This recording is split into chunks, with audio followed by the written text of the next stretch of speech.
once again. What are some specific existing beliefs that support the teaching of reading integrated with the other language arts like writing? First, reading comprehension is enhanced if the reader has an understanding of the processes the writer went through. Watch this grade 4 class, for example. Let's identify the parts of the story we've just read. So, where and when did the story happen? Daniel? It probably happened long ago in Britain where there are kings and queens. Right. Who are the characters then? Fatima? The king, queen, princess, and prince. Right. What was the big problem in the story? Mary Chris? When the princess and prince were about to get married, the princess got sick.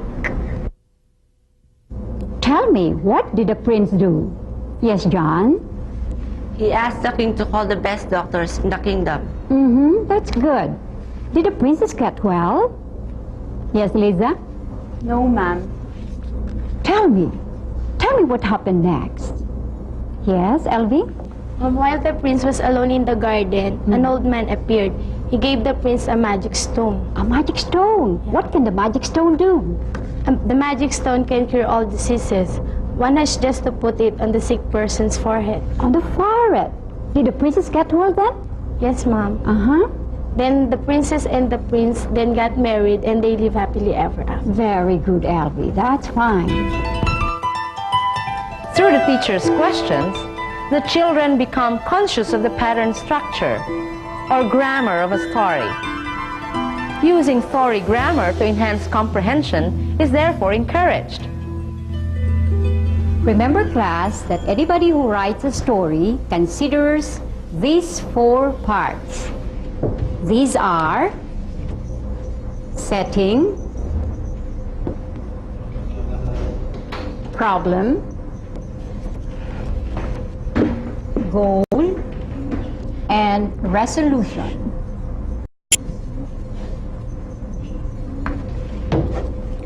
Let's find out if you can identify the different parts in the story that you have just read. Remember that setting includes the place where the story happened and the characters. Let's find out if you can tell the setting of the story. Yes? The place is a kingdom long ago. Okay. Anybody else who can add to that? Yes? The characters are the prince, the princess, and the old man. Remember that if we talk about the setting, we have the place where the story happened and the characters in the story. How about the problem? There is a problem in the story. Can you tell us what the problem is? Yes, Isel? The princess got sick when she and the prince were about to get married. Just when they're about to get married, the princess is sick. That's the problem. So what is the goal in the story? Yes, Peter?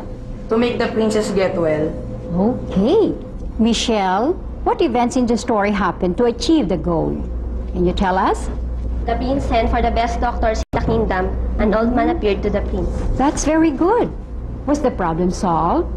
Yes, Jerry? Yes, Mom. The magic stone from the old man made the princess get well. Good. That part of the story is called resolution. Remember the story that I gave you, children? Yes, You know the title? The ring. Right. This time, I want you to read the story quietly.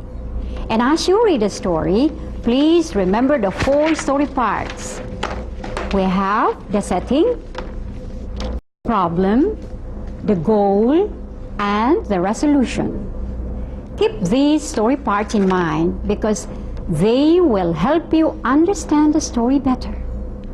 All right, let's read now.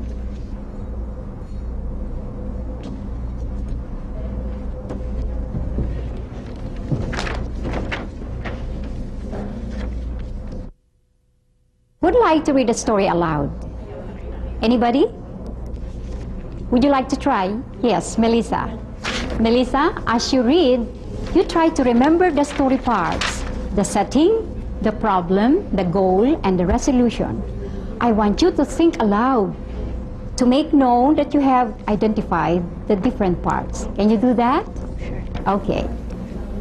You'd better not lose this ring, Pam, Pam's sister advised as Pam slid the shining ring onto her middle finger.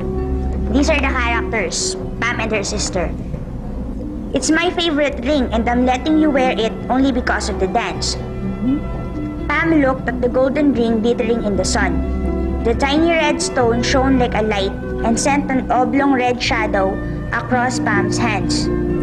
Tonight was the dance and now everything was perfect. Her dress, her shoes, and the ring. Putting the finishing touches on her dress, Pam heard her father's voice. Oh, this is another character in the story. Let's go, Pam, he called. It's time to go to the dance. Pam ran excitedly down the stairs, glancing at her image reflected in the hall mirror. So, they're at home. All was in place, everything except the ring. Pam stared at her empty finger in disbelief. Where had it gone? This must be the problem. The ring got lost. Quickly, Pam raced back upstairs. In a panic, she looked everywhere she had been since she placed the precious ring on her finger. She tore through the dresser drawers, through her closet, back through the hallway. Her eyes scanned every inch of the floor. There was no ring. This is the goal, ma'am, to find the ring. Okay, good.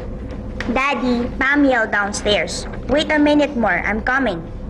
Pam ran into the bathroom. She had just washed her hands. Perhaps the ring had slipped off her finger and had fallen into the sink. Pam stared down into the empty bowl. The ring was gone. Slowly, she raised her eyes to her face, now streaked in tears. I'll tell Daddy I can't go to the dance until I find the ring, she said to herself. Sadly, Pam raised her hands to wipe her eyes, and there on her fingers twinkled the golden ring. So this is the resolution, ma'am. It had been there all the time, on her other hand.